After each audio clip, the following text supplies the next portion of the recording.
Hello, and welcome to another episode of the Christian Reeve Podcast. Today's guest is a musician all the way from Hungary. His name is Szegedi Laszlo. Perfect. Yeah. Yes, I got it. I got it. Maybe I did go on Google Translate before and spend a bit of time practicing it, just so I made sure I get it. Anyway, how are you doing, Szegedi? Welcome to the show. Thank you. You have to know a thing about Hungarians. We share a common thing with Japanese people. So my first name is actually Laszlo. My apologies. And no problem. And my other name is Szegedi from my father, because it's a town around. So it's like John London or whatever. So you can call me Laszlo. Like there was a musician in the United States singing the main song of the TV show Scrubs, Laszlo Bain. Mm-hmm. So you can just pronounce it like Laszlo, however it's comfortable. You know, I never knew that about Hungarians. I know that in other similar countries such as Russia, historically, I don't know if they still do this, but historically, if you go back and read like literature, like I don't know, The Idiot or what's that one by Bulgakov? Something to do with the dog or something. I don't know. There's I can't Heart of a Dog. That's what it's called in English. Anyway, There's a doctor in it who has like his name that he's referred to, and then it's a similar thing where like the father's name goes before your name, but then you also have name. Something like that.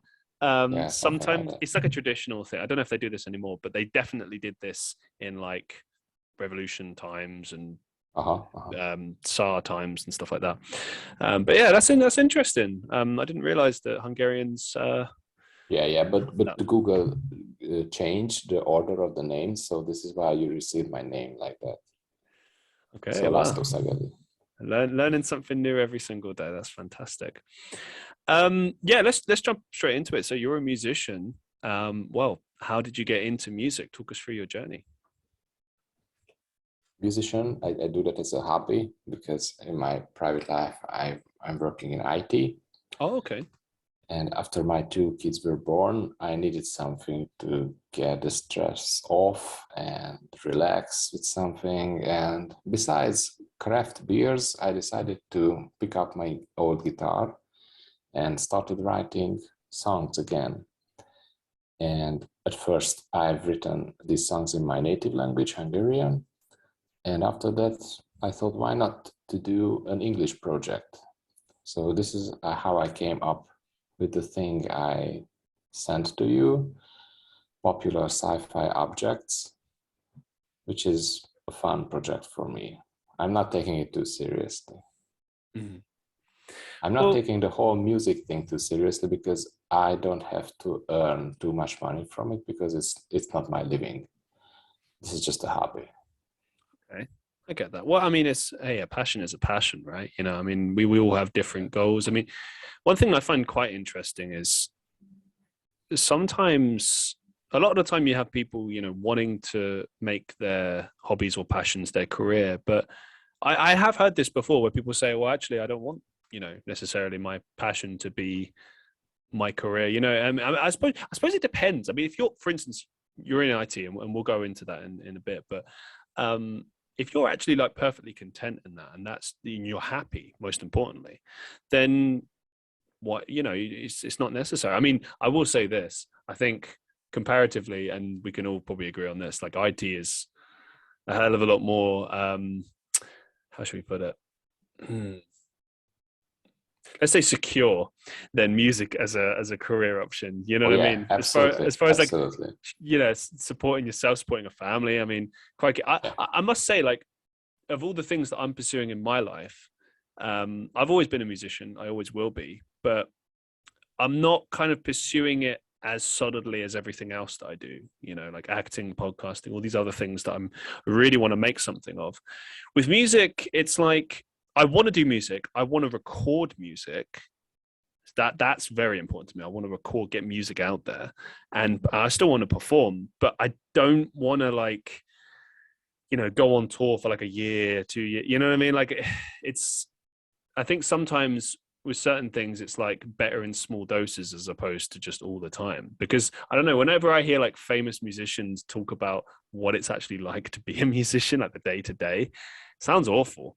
It's like, yeah, okay, great. You get to be on stages and stuff, and it's like there's the fanfare and stuff like that. But a lot of being a musician is, you know, and I've experienced this a little bit in my earlier days in bands and stuff, like being in studios for hours and hours and weeks and days, sometimes months.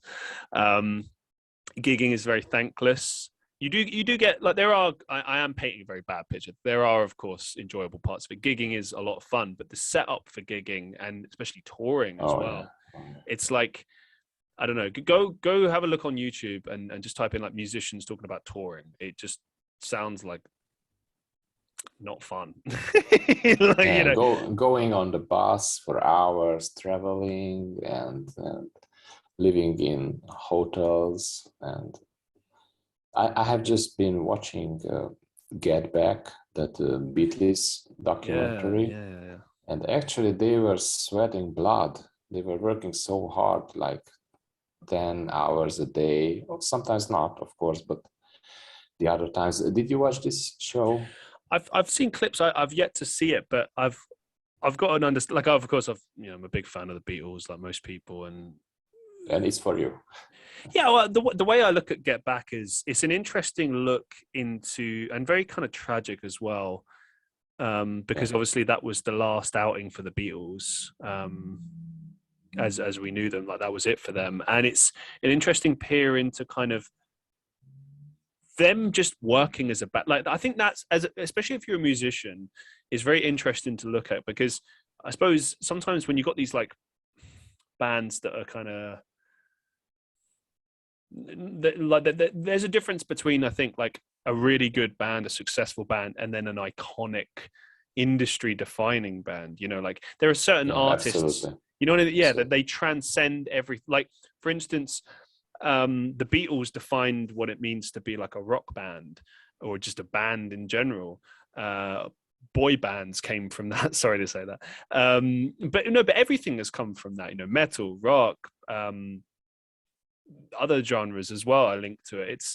It's an amalgamation of them, and it also helped to spearhead other things later down the line, and it set a template. And even just like from a songwriting perspective, there's a lot of things that they introduced, or that they redefined or whatever, because most musicians will know that obviously nothing is ever original. It's often you take an existing idea and you put your ideas on top of it. And you, like for instance, like Led Zeppelin is famously a band that took a lot of blues riffs and blues ideas and then sort of combined that with their own ideas and created something new. And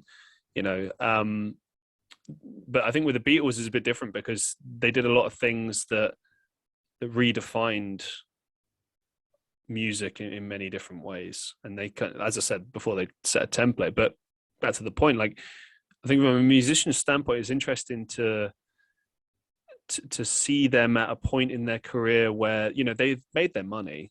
It's not about, and I'm not saying they went in it for the money. I truly believe that they went in it because they just loved music. Sure. But look, you don't do anything in life without wanting to get somewhere with it. Even with yourself, I know you said you're not pursuing music as like a career, but I would imagine part of you is like, hey, let's see where this goes. Like, I'd like to do something like this. Let's see what happens. There's always that compulsion within us, I think, to want to, or motivation, sorry, to see where we can take something. And if you start getting somewhere with something, keep pushing it further and pushing it further. But with that particular record, Get Back, it's like kind of a bittersweet thing, but it's also quite educational as well. And as you say, just going back to the original point of sweating blood in the studio, and I think, I don't know for certain, but I reckon there was probably pressure on them to make that record from their label, It sounded so, yes. Yeah, and that's quite a common theme to this day as well. Like record companies owning you, and like for instance, you sign a 5-year contract, and then you got to put out like 3 albums in 5 years plus touring. So you just basically never get any time for yourself. And it's the music process. That's the thing when you think about it. Like me and you can sit here and we can like write music freely in our own time, and there's no pressure, and it comes to us, and it's an enjoyable experience. But if you're a professional musician, you got that pressure on you, and it's your career, it's what you do for a living. I mean, there's so much at stake, and I imagine that to an extent that can suck the fun out of it a little bit, but it can also make it like really tough, because you can't like force an idea. Like, here's something I learned. I'm going to ramble for a little bit, so I do apologize, but it's just because we got talking about this. Like, I just can't. Please go on. Yeah, I can't not like share this, because I've never really shared this before. But when I first started songwriting, I used to, as I imagine, like many musicians, try to sit down and like force things. I was like, I need to come up with something. And I think part of the problem was I just hadn't lived yet, which I think is important. You need to live a life and have experiences, so you've got something to write about. But also, I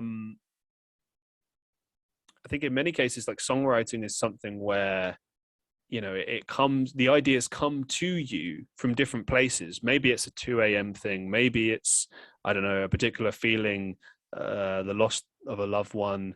It could be many different things, and it kind of comes, like, I think I've been watching Justin Hawkins a lot lately. He has a YouTube channel, and he described a lot of the time like songwriting to be a sort of a thing where certain people will, be thinking of an idea, and then they'll just grab an idea and start working on it. And it's I feel it's like that. Like, for me, I started writing better music once I stopped trying, which sounds crazy, but like, it's true. You know what I mean? It's like you stop thinking about it, and then an idea comes to you, and then you just sit down and you work on it, and then a couple of minutes later you got a song.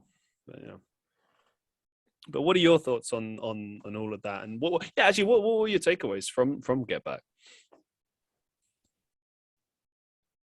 So you mentioned nothing is original. Even this was maybe their 9th or 10th album. Yeah, not the first for sure. But even during the recording sessions, they were just recording because they are recorded, but they were just playing other songs from other people. So they were really musicians, not just songwriters and not just businessmen, but they were just 4 guys they were not even 30, I guess. They were young. And they were just playing together, enjoying themselves. After a while, not at the beginning, because the pressure is there, as you mentioned, but they are playing all the Elvis songs, rock and roll stuff, and sometimes on a high pitch, just playing around. And it was so great to see them. And I understand why there is a movie called Yesterday. Did you see Yesterday? And okay, spoiler alert.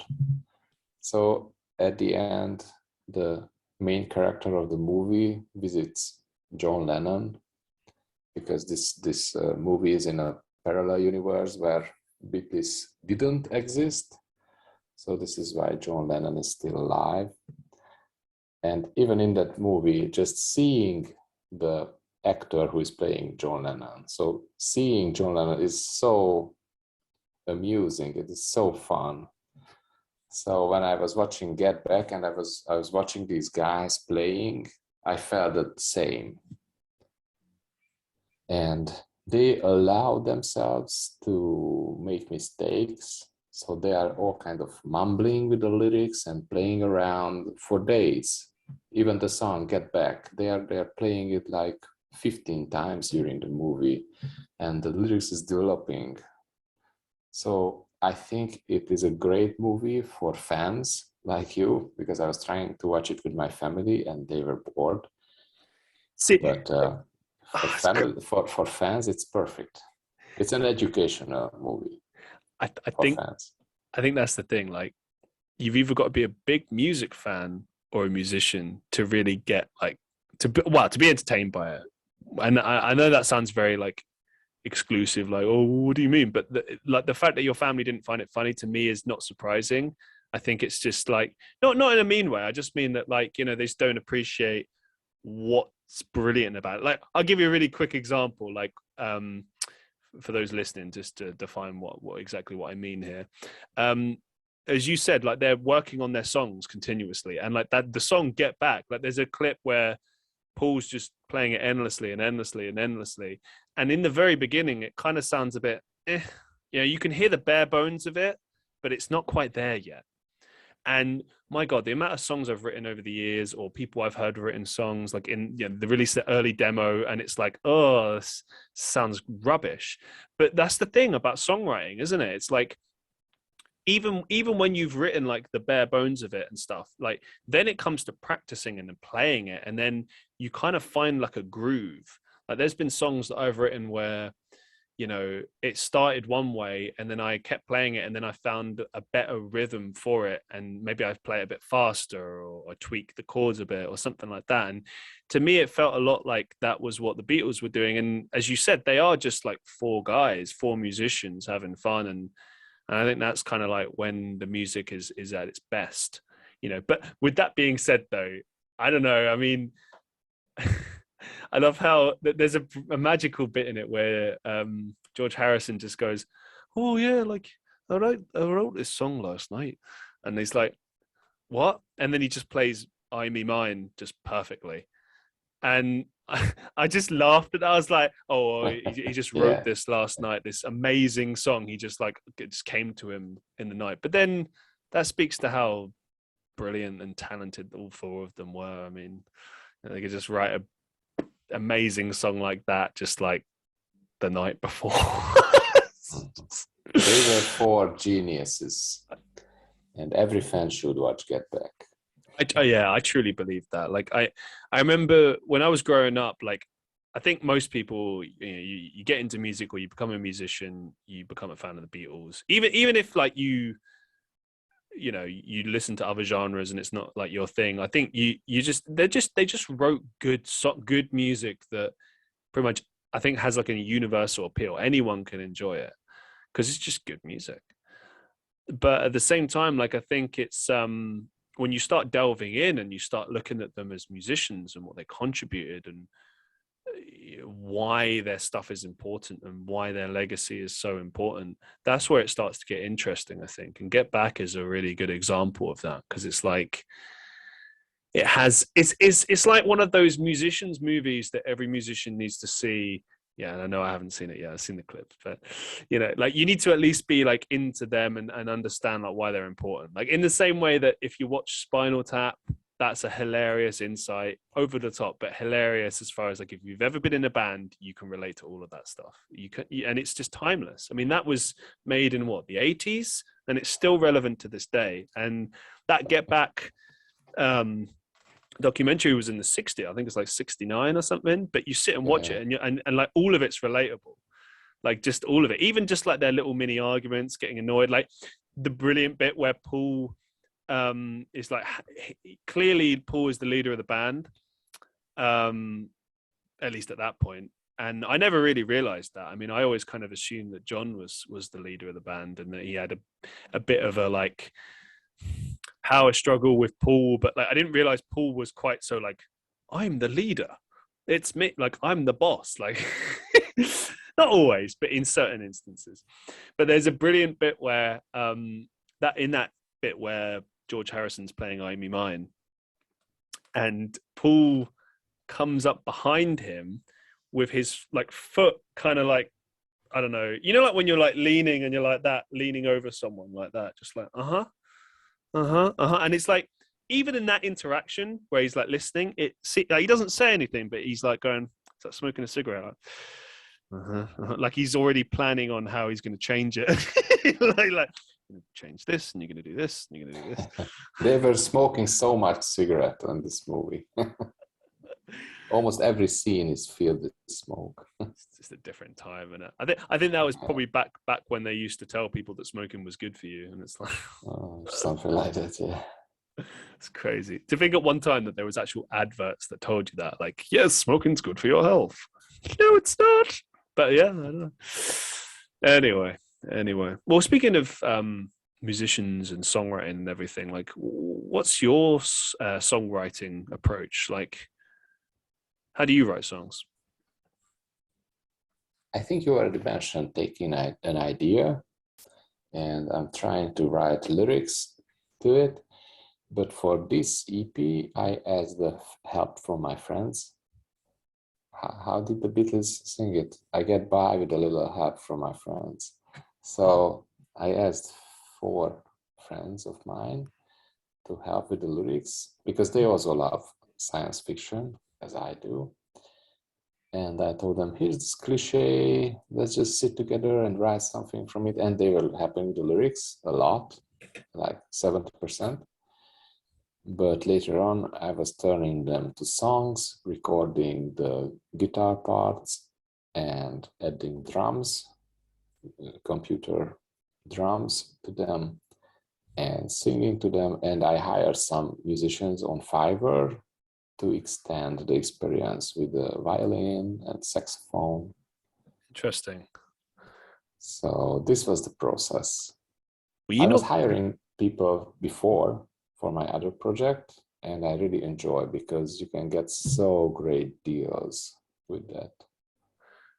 Man, you're a brave person, man. I'm not sure I'd trust people on Fiverr. Like, jeez. I mean, what can go wrong? So a lot can go wrong. They can take your money and then just send you. Yeah, that trash. can go wrong. That can go wrong. So I prepared an amount, a small amount, like $20 or $10, which I expected, and I was watching a lot of YouTube videos about it. It can go wrong, like you mentioned. They can send them back some shitty something. But I was checking the reviews, and again, I was not expecting too much. But these musicians were so amazing. A girl from Germany and the saxophone player from New York. They sent me so amazing stuff, and even Fiverr or these musicians let you do revisions. So there was an opportunity to say, maybe this part is a little bit too mellow or something. Maybe you could change that. And they did that. So it was such an amazing experience. I got bad experience with mixing. So I found a good mixer in New York, but his prices went up. It's not a surprise, because he's amazing. So I turned to another guy, and I'm not sure his account is even real. The whole conversation or the communication was nah. And the mix didn't turn out quite as well as I hoped it would be. So yeah, it can go wrong, but I'm always betting small amounts, like the price of a few lunches, something like that. So not like hundreds or thousands, only $20-$30. Fair enough. Yeah, I suppose it's a low risk in that sense. So it's amazing as well that, you know, you got this kind of international flavor going on there. And just, I don't know, maybe it's just because I'm getting older now. I'm just looking at the way things are, but it's just incredible. And it blows my mind that you can just create music on the fly from home and have people just send you other stuff and put that all together. And because, like, you know, it's like when we were growing up, it's like you just, if you wanted to write music with other people, you had to find people and then get in a room together and do it. You know, it's like, I don't know. It's just weird how times change, you know. Amazing, but just crazy. But yeah. And I even followed these musicians on Instagram and maybe on Facebook as well. And I really enjoy how they are one of them is working on a cruise ship right now as a guitar player. Cool. And I can see how he's traveling from South America to Texas and to these islands, and he's going to the beach and playing some music. And the other one is having a new release. So what does it cost me to share his release? Like nothing. And he's happy, I am happy, everybody's happy. Nice. You mentioned the songs you're writing are about science fiction. I love science fiction, just on a side note. But like, is there like a particular theme going on here, or is there like an idea? Is it like a storybook type thing, or is it just like random songs about science fiction themes? Like, what can you tell us about that? I like what you call classic science fiction. Mm. So those things from the 70s, 80s, and a lot of those authors are passed away now. But I was growing up watching those B movies like the Time Cop or Terminator and stuff like that. And after a while, they turn to be so repetitive, and they are using those cliches again and again. So I think it's really hard to see original thoughts in movies, but in all kinds of science fiction today. There are some, I can name a few, but they are very rare. So this is why we decided with my friends to turn these cliches to songs. That's a cool to make idea. a kind of a parody from them. I like that idea. That's cool. And what you were saying about, yeah, I think it's a lot of people are maybe in the film industry are just afraid to take a gamble on new ideas. Like it's easier to just reboot something. But you know what confuses me is like sometimes they'll do something and then they'll just won't do anything with it. Like I don't know, like maybe it's just me, but I'm not hypercritical on things. But like I remember seeing like a RoboCop remake in like 2016 or something, and I thought it was exceptional. It wasn't as good as the original. Maybe that's just biased. I prefer the older one. I felt like it was very of its time, you know. But the new one was good. I mean, they didn't try to. It was just RoboCop with a modern take, and it worked. And it was actually quite gritty, which I liked. And they did a similar thing.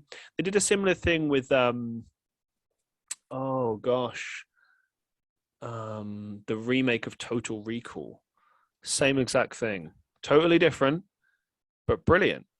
And it paved the way for a sequel, and they never did a sequel. And same with that RoboCop movie, same with Judge Dredd with Carl Urban. That was brilliant. They never did anything with that. It's like you got so many of these movies and series that you could continue with, and I guess it comes down to like, oh well, it just didn't make enough at the box office. And it's like, I was watching Judge Dredd, the new one, for like 4 times. Even last week, it was just in the TV. I just turned it on and okay, the new Judge Dredd. It's that's amazing. Everything, the whole setup, the actors. That's a great movie.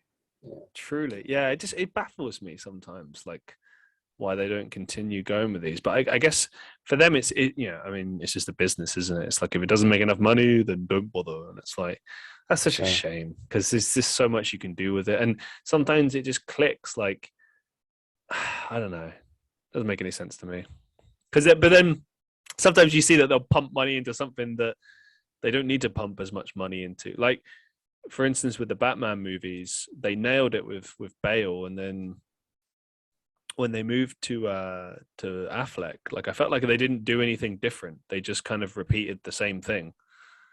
Which, like, nothing against Affleck. I think he did a good job acting it. I think the problem was more that they just tried to just redo, not redo, but it was just a continuation of what Bale was doing, which is like they were trying to be epical again. It just to do such a great movie like Christopher Nolan did. But it's like it's been done. It's done. It's already done. That was an era. That was the 2000s. Batman, if you like. You know, Did you see the new Batman movie? The most with Pattinson. Did you see that? I haven't seen it, but I desperately want to see it. Like you should. Yeah, I've seen good clips.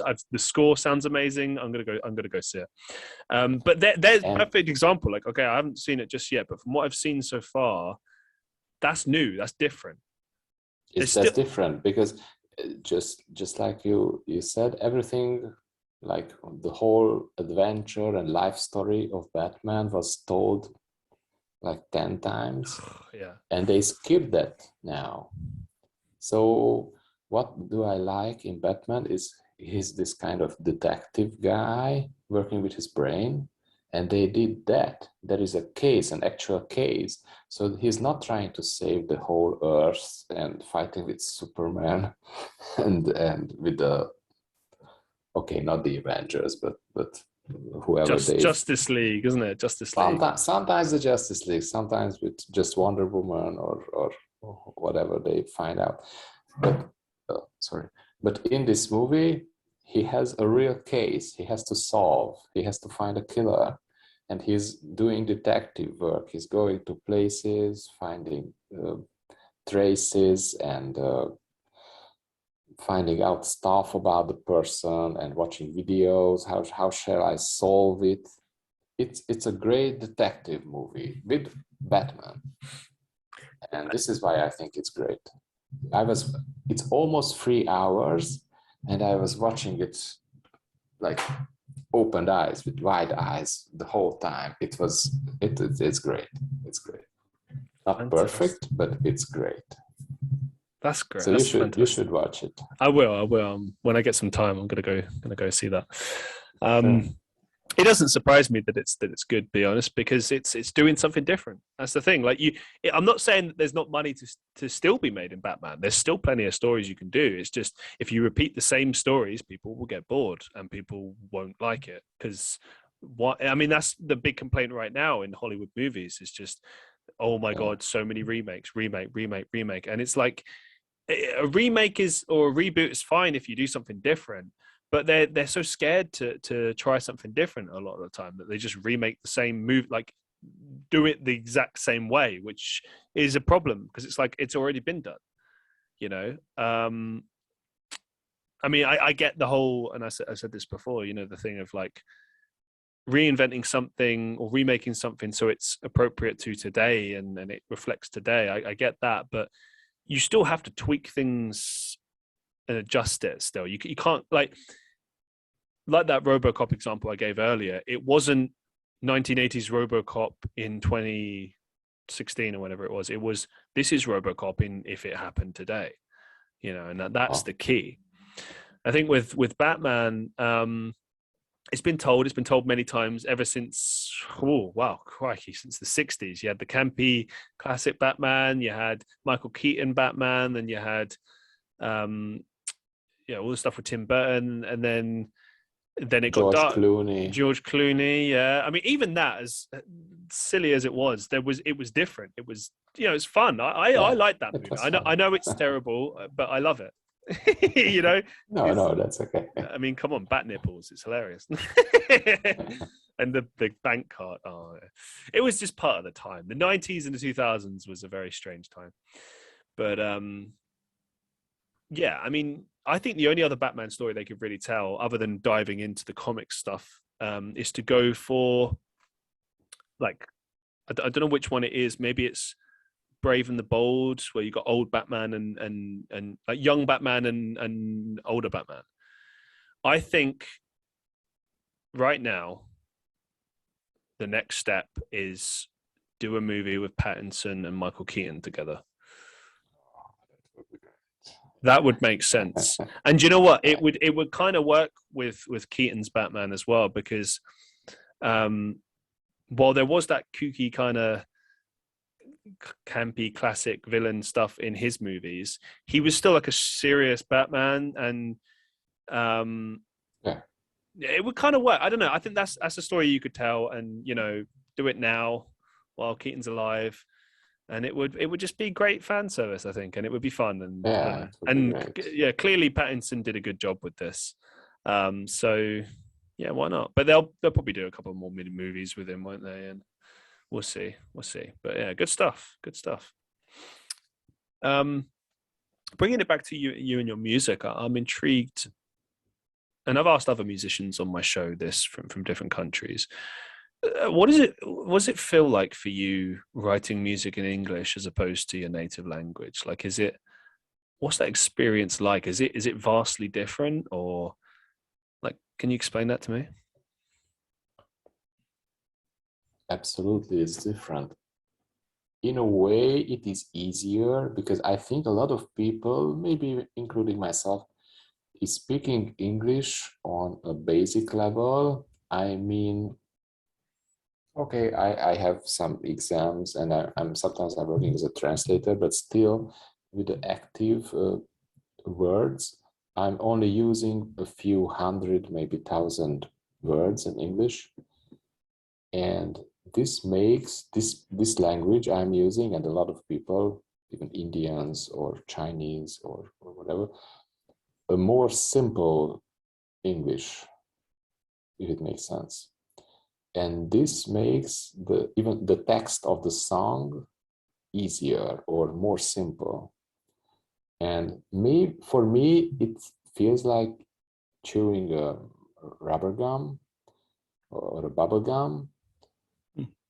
Aside of writing song in my native language, because in that I'm more serious. I'm making contemporary poems to grunge songs, and those things are about death or love or the fulfillments in life, all kind of contemporary stuff. But with these English songs, I can go on a funny way, on a fun way. I can just put these simple English words together, and it makes me a little bit more free. Does it make sense? Oh, I get it. I think it's just, for me, I find it interesting because I've written music in other languages a few times here and there, and it doesn't feel quite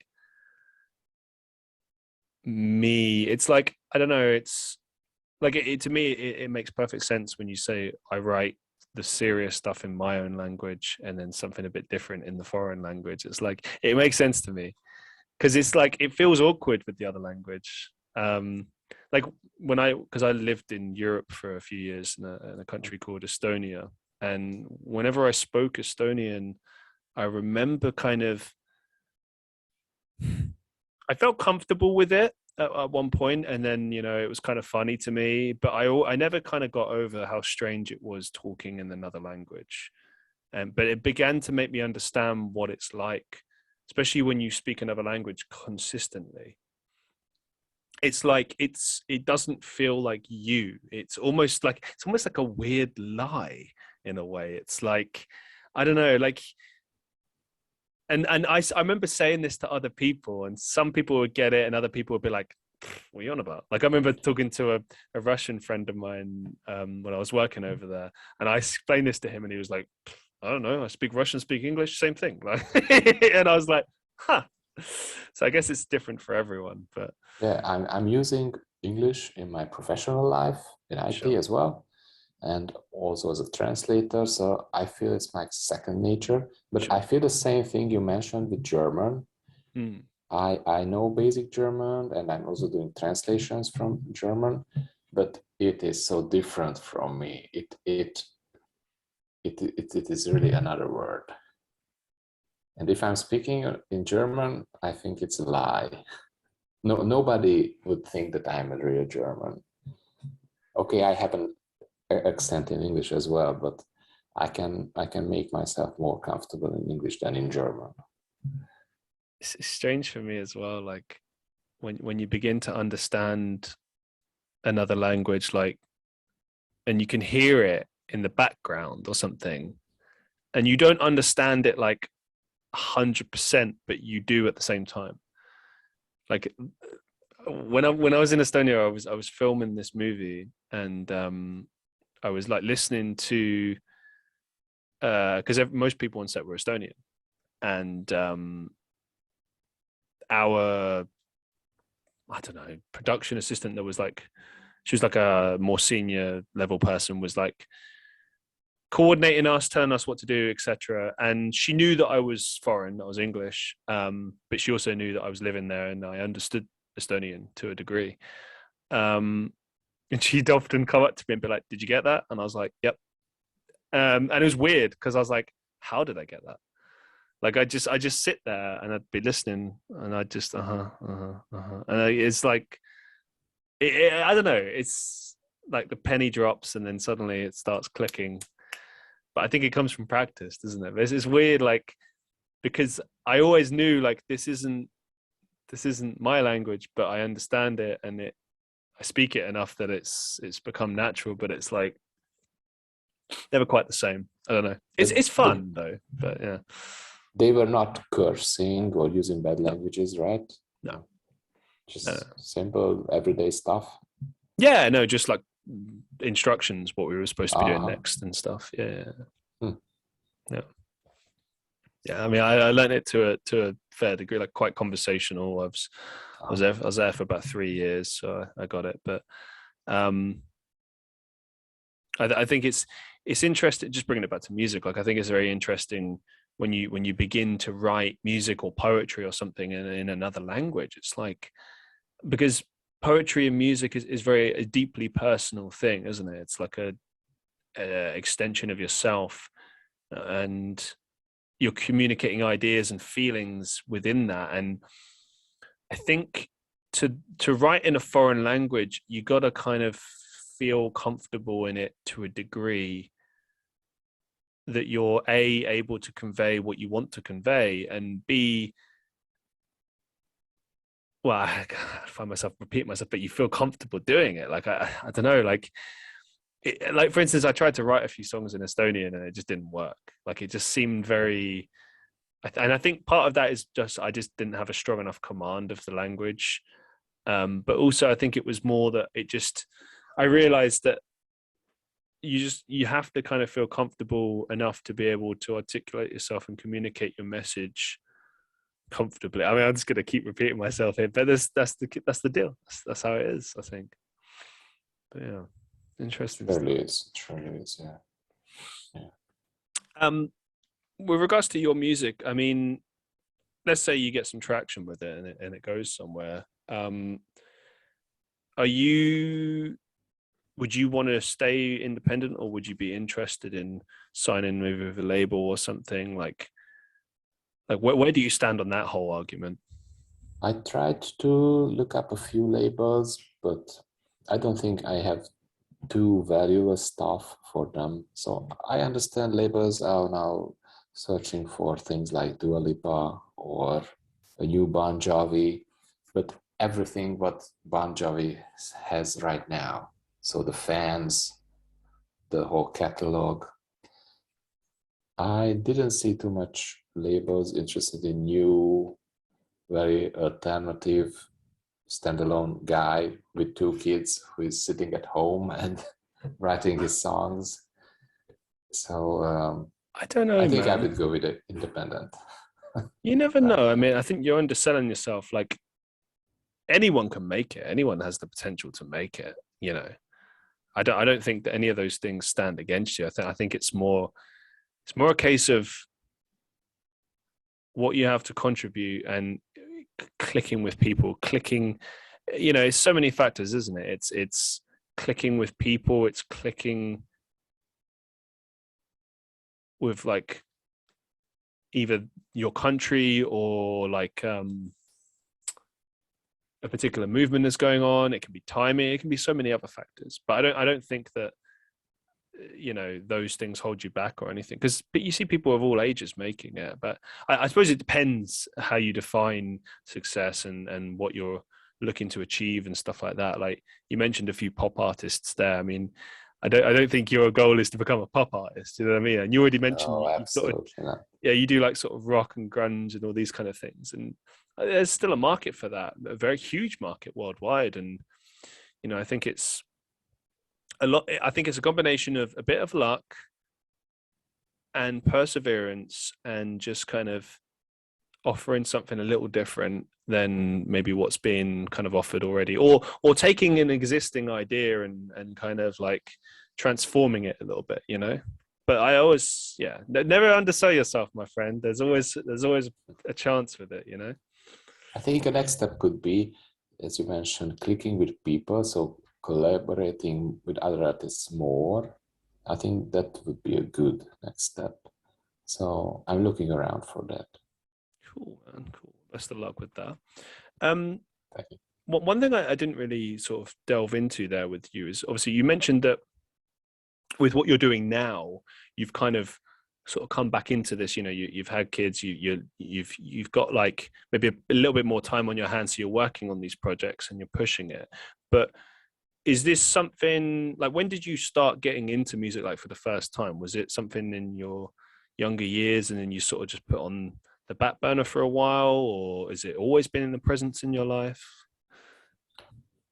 At the university, I had a good friend and we were writing songs with each other. And I mean, drinking a lot.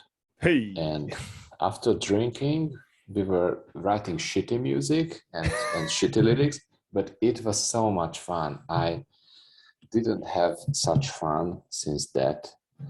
So in one night, we were writing 6 or 7 songs and using do-it-yourself stuff at home and drinking his mother's liquor we found in the cellar and stuff like that. Sometimes we invited others and they thought it was good. So it was kind of a punky thing, and the fun dimension made it so good.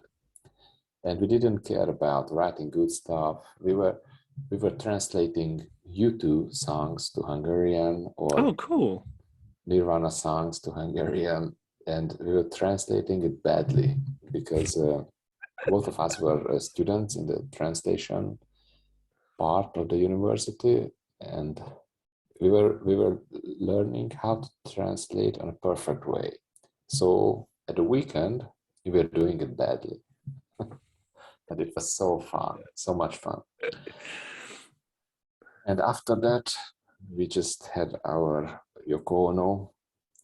So we split and life happened. I had my kids and both of us started working. So we never came up together. And this is why I went solo after a while, doing just these songs in my attic, recording everything with this laptop. Okay. And this is how it turned out.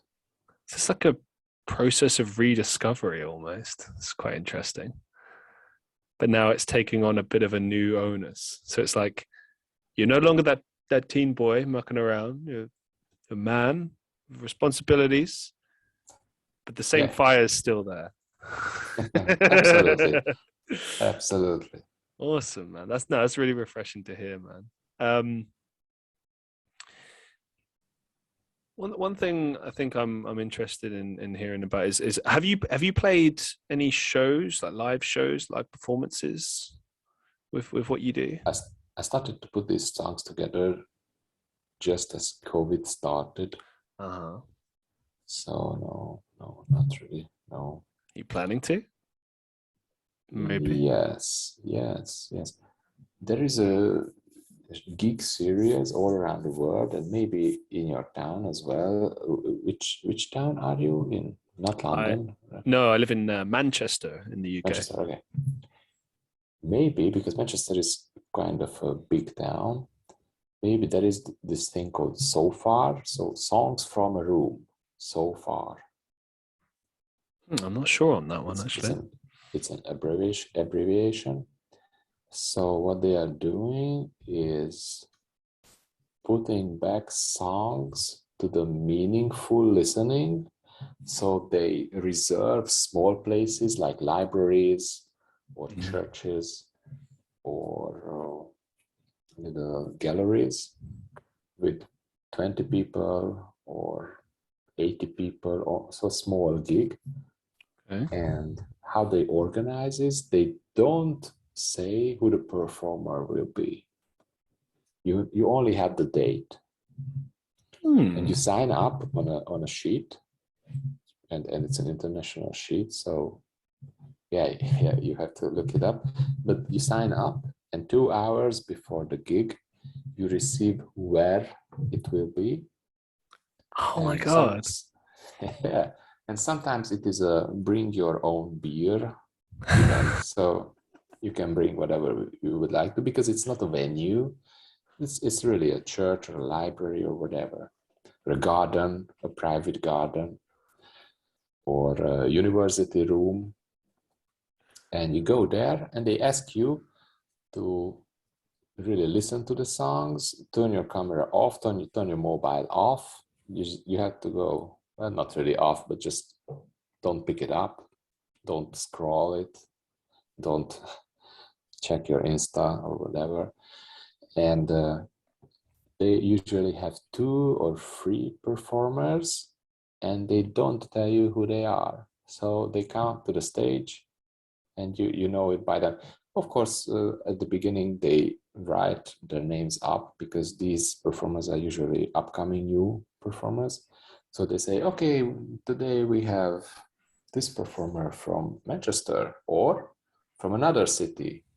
And sometimes these performers connect these gigs to their tours. So they have a free night, they sign up for the show, and they can have a good recording, because these shows are usually recorded, mostly only one song. And they have good pictures and these people listening to them. So it's not about the money, but for the gig itself. And they don't tell you the second artist until he's coming up to the stage, and even the third. So the whole night is a big surprise.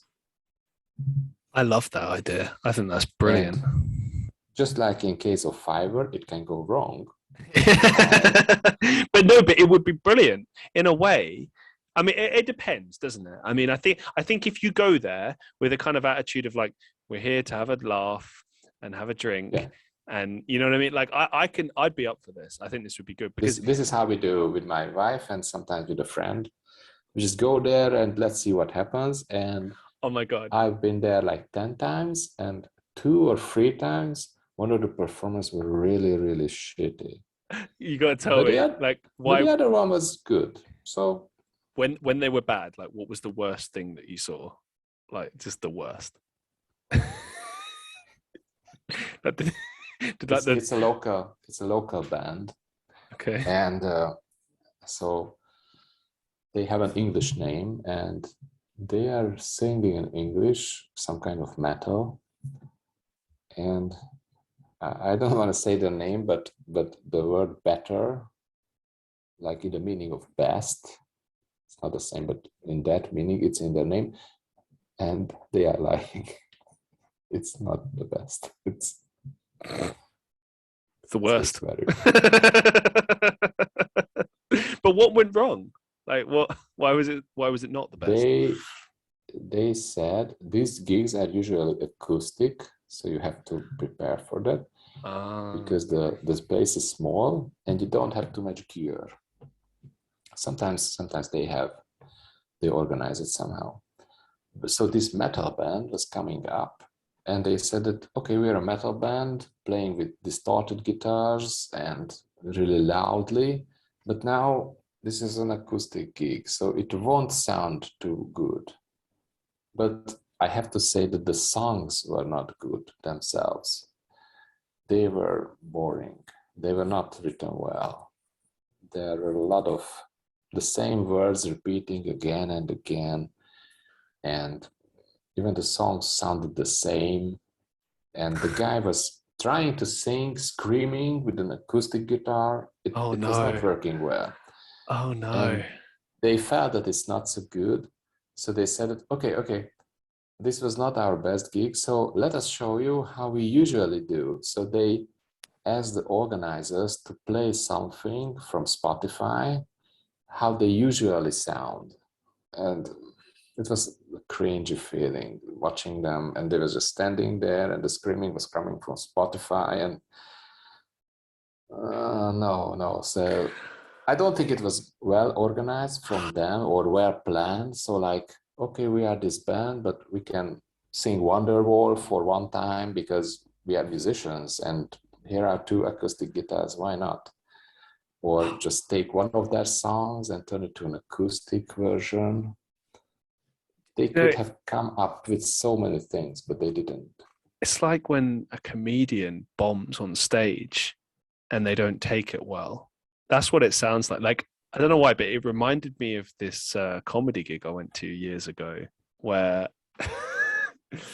okay, so it was like a work thing. Okay, so we'd rented out this place. It was in Leicester Square.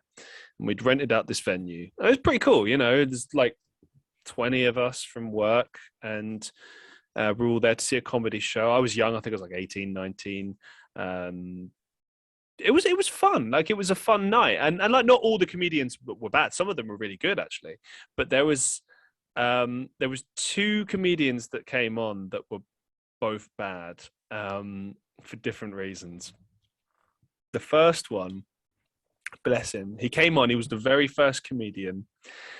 And he came on with loads of energy, and he was just shouting. He was like, hey, yeah, this is how it's going, yeah. So what about this, right?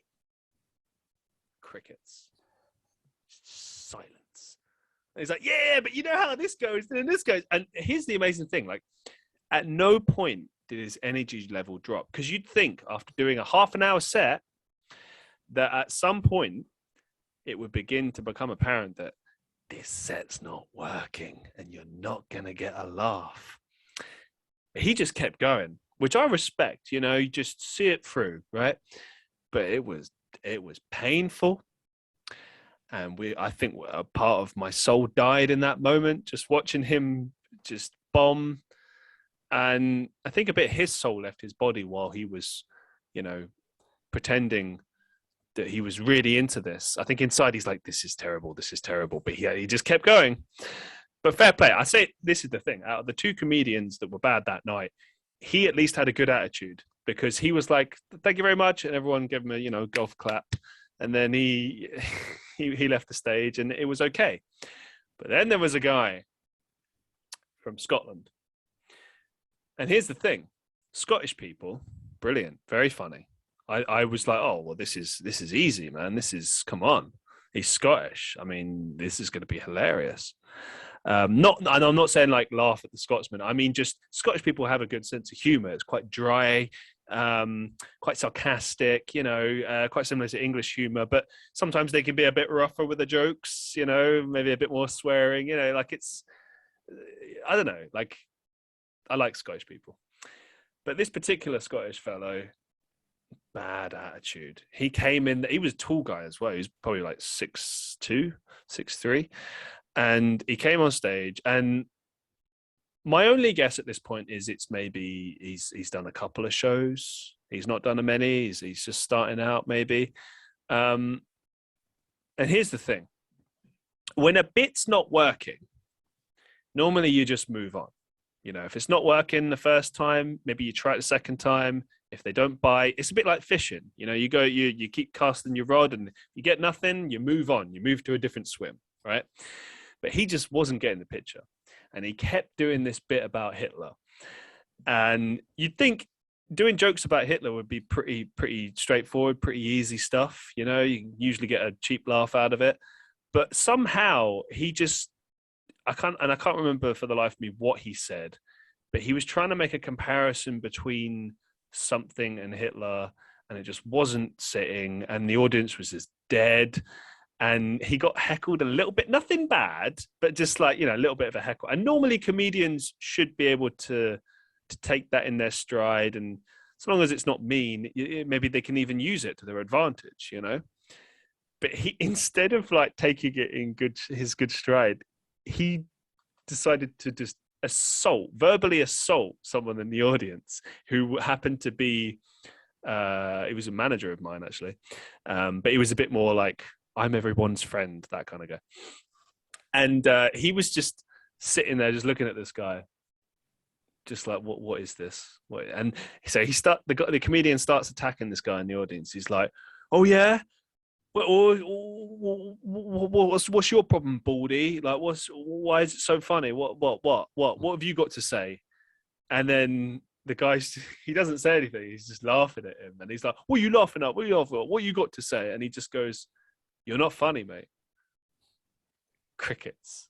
Just light laughing. We're like, oh, this is getting awkward.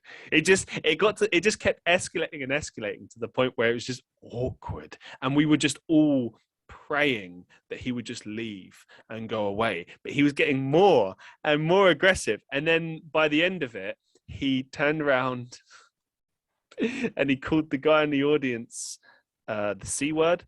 I'm not going to say that on the podcast, but the most offensive word you can say in the English language, in my estimation, the C word, which I thought was just, that was intense, man. Come on, like, you don't even know this guy. It's just like a light heckle.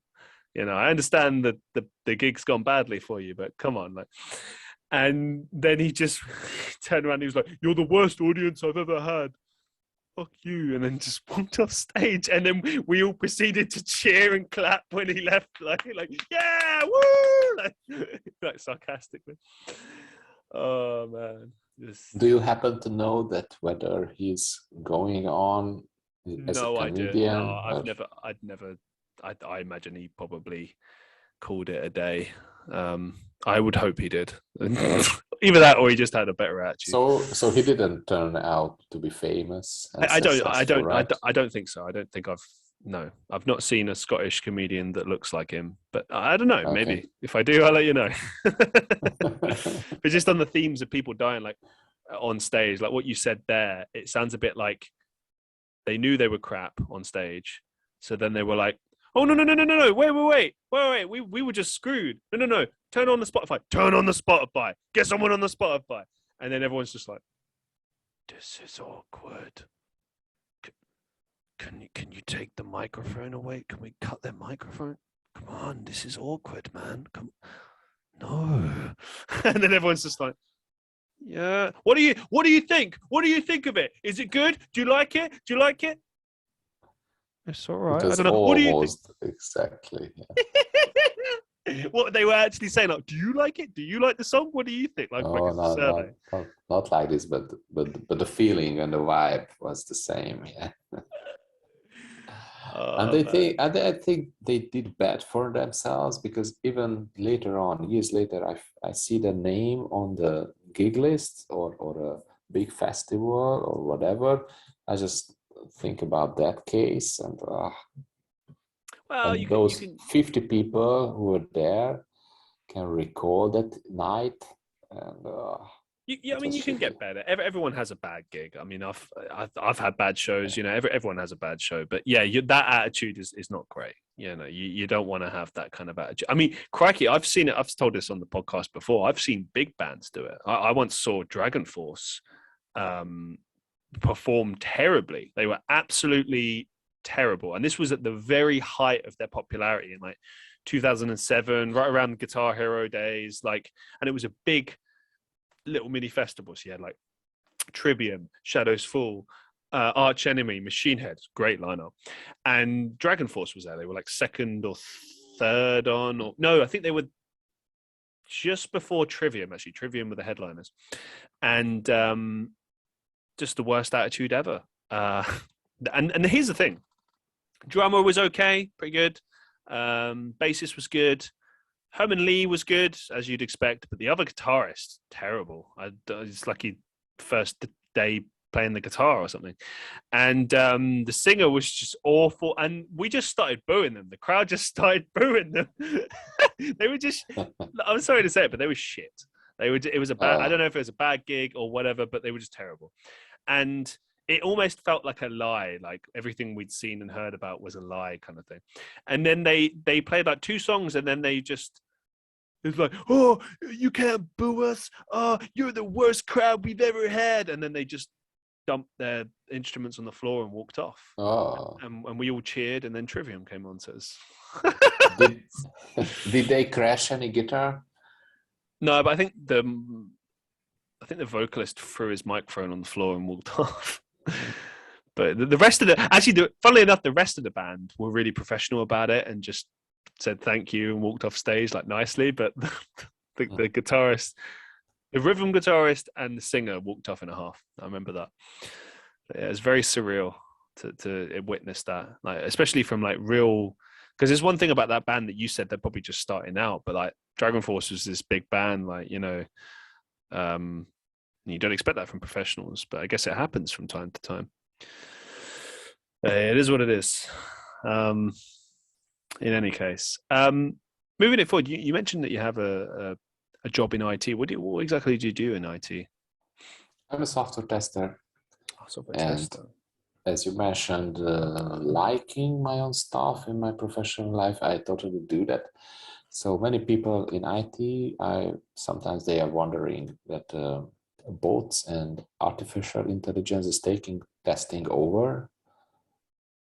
It is starting to happening, but not really. So we see some tools automating testing, and sometimes they are not working out well. So I'm telling all this because I don't know how long I can do testing. I've been doing it for 14 years now, and I'm not sure I can do that for another 20 years, maybe 10-ish. Mm-hmm. But let's see how it will turn out.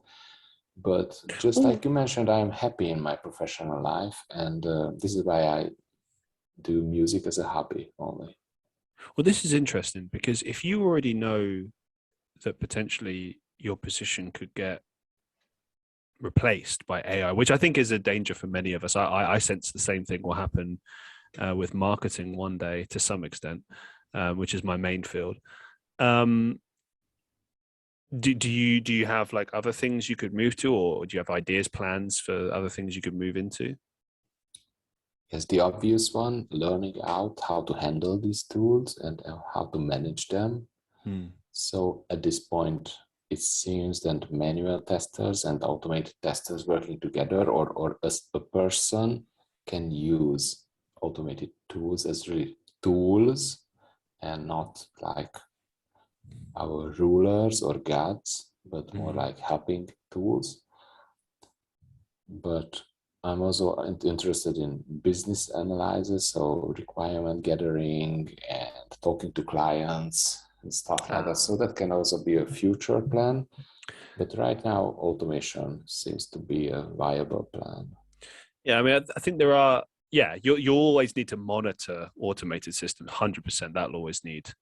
Well, it's an interesting consideration, isn't it? Like how many human jobs can be fully replaced by AI? I'm not sure that all can, because even so, you take like sales, as you said, like as an example, sales or talking to customers, you're always going to want to be able to talk to human beings. You can't tell me that people would be happy talking to AI fully, even if it can be made to sound like 100% like a human. It's like, it's not the same. It's just not the same. No. And in this field, you need a lot of intuition. So a lot of times customers know what they think they know they want, but they don't know what they really want. So they are coming like, please give me software which does this. And we ask, okay, how shall the button behave? What shall the color be like? And they say, well, okay, I don't know.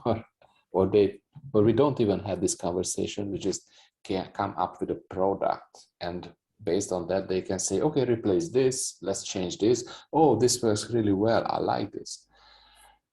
But an AI at the current moment cannot come up with these intuitions and predictions. And that's the thing. Like, I think even if it could, I mean, inevitably one day it will, but I think there are just some human things that you can't replace at all. You know, like, I mean, unless you can give AI emotion, I don't really see how you could, for example, let's say we're talking customer service and I have a really bad complaint. I'm angry. I'm just incensed with how I've been treated. Okay. AI is not going to be able to calm me down or make me happy. If anything, it's going to further infuriate me that I'm having to speak to AI as opposed to a human being. And I'm going to want to get to a human being. And in the same way that, look, I mean, you've got automated systems now, automated phone calls, for example. I don't know about yourself, but like for me, I find that infuriating. I just want to get to a human being. Like I often find myself grabbing the phone and going,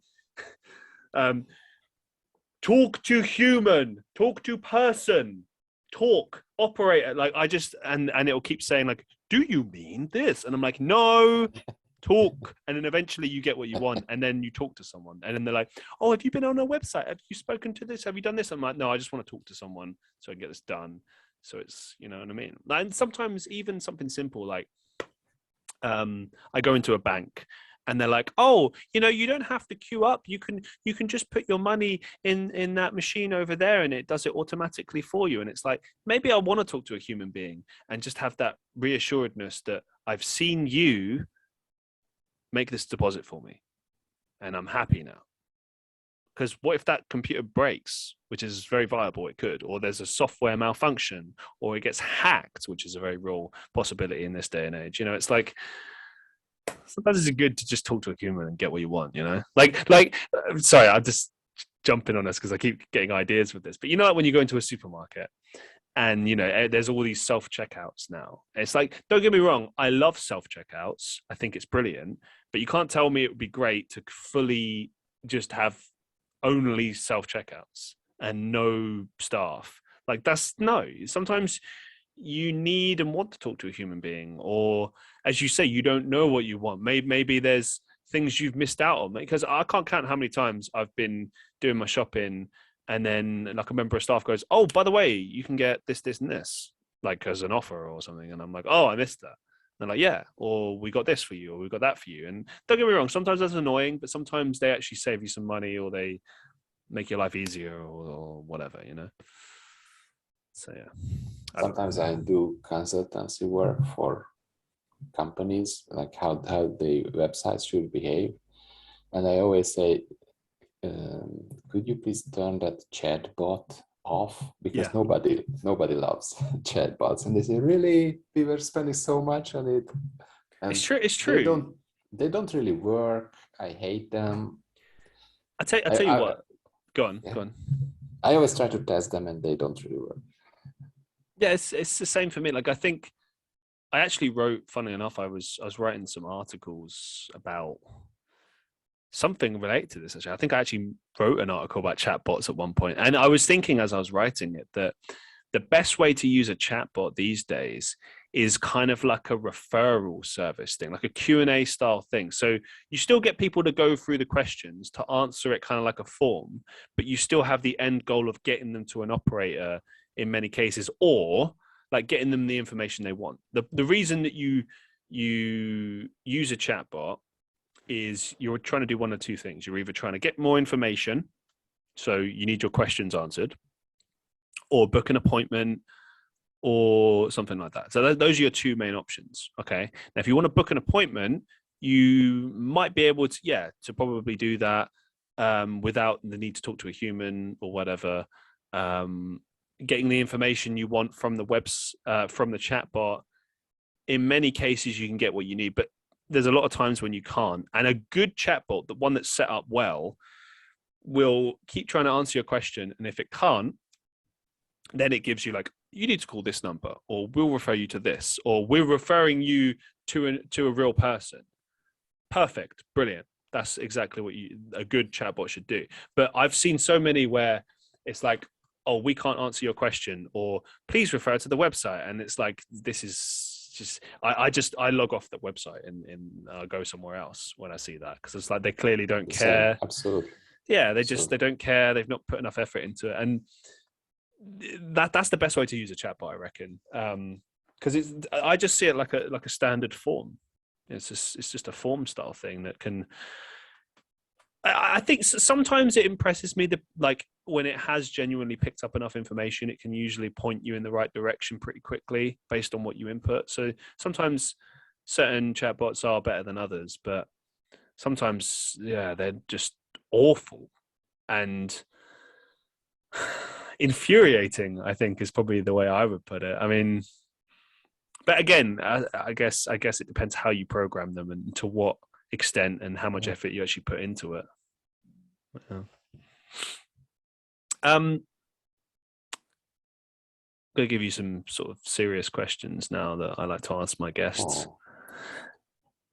What's the best advice you've ever received? The best advice. Wow.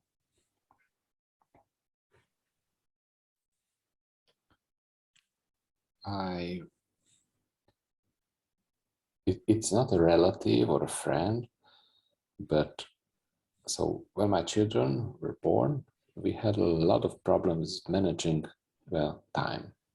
When to do this, when to do that. And somehow I found this book. It's called How to Manage Your Life. So not time directly, but your whole life. And it's written by Ellen Lacane, and it is sold on Amazon in millions of copies. It is from the 80s. And there are so many good advices and practical advices in there that we really restructured our life at home and in my professional life as well. Like horizontal planning, checking your calendar, and if you really want to achieve something, you book time for it in your calendar and stuff like that. So this book, How to Control Your Life, I think it is something many people should read. Of course, there are outdated things like a calendar. He's suggesting pen and paper calendar. I'm not using that. I'm using Google Calendar now. Yeah. But some things changed from the 80s, but not too much, like how our brain works. And he's really good with that. Brilliant. Yeah, and I agree with you on the whole calendar thing as well. I used to have I had a calendar last year, a physical one, but then when it came to this year, and I was using both, and then I sort of. And you had to synchronize, right? Yeah, and I would get lazy and forget to write in my calendar, but I would always update the Google Calendar. And then this year I've just been solely using the Google Calendar, and to be honest, it's excellent. I can't fault it. We did the same, and we actually have 5 calendars synchronized together. Oh, so yeah, in a single view, yeah. You can see. So we have for the children, for my wife, for myself, stuff like that. So you can see everything in the same place. I love the fact that you can like toggle them as well. So like I can have like my work one toggled on or off, so it will show the things and you can take it off immediately. That's brilliant. That's Toggle and set up reminders and links and repeating events. It's amazing. Exceptional. What's the biggest life lesson you've learned so far?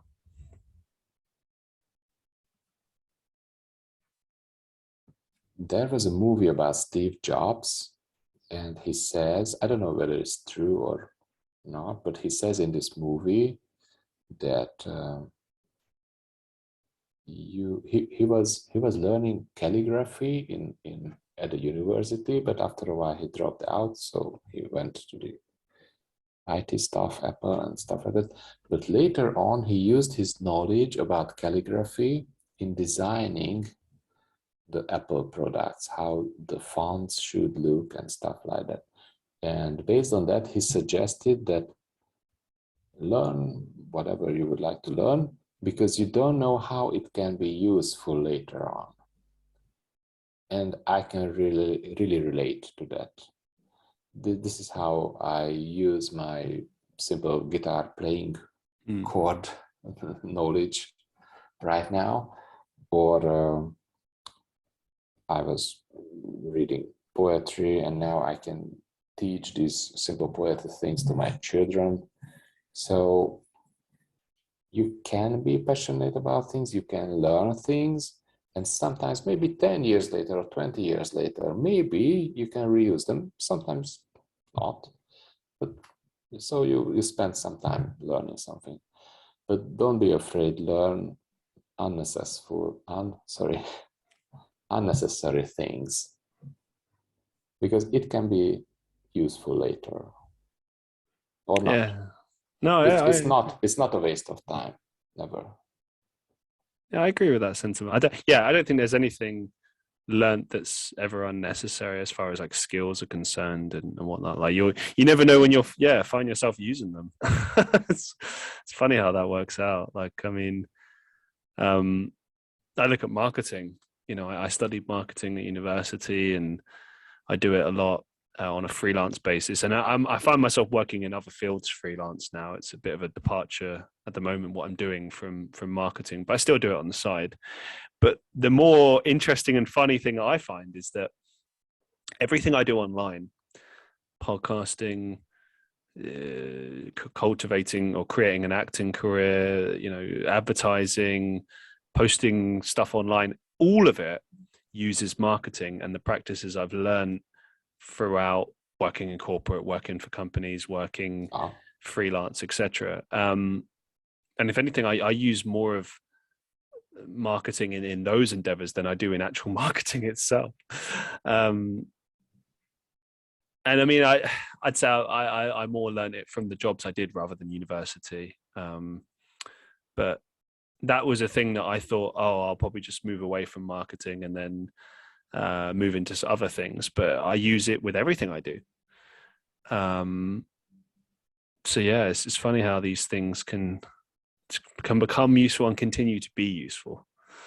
It's intriguing. As we draw things to a close for today, do you have any upcoming projects or some final thoughts that you'd like to share with our listeners? My only plan for this project right now is last year I wanted to write a Christmas song, but I didn't have the time to produce it. So I'm thinking about writing it in the spring and just scheduling it for December, because all the musicians are putting out Christmas songs, so why not me? But it will be a twisted story again. Ooh, I like the idea of that. A very twisted Christmas. Oh, this sounds like a perfect title. There you go. You can have that for free. It. Thank you. Well, thank you very much, Laszlo, for being on the show. It's been an absolute pleasure. And I wish you all the best with your music. And thank you very much. Thank you for having me there. Have a good night. It's been an absolute pleasure. And to all the listeners of the Christian Reeve podcast, as always, be safe, be well, and I'll see you in the next one.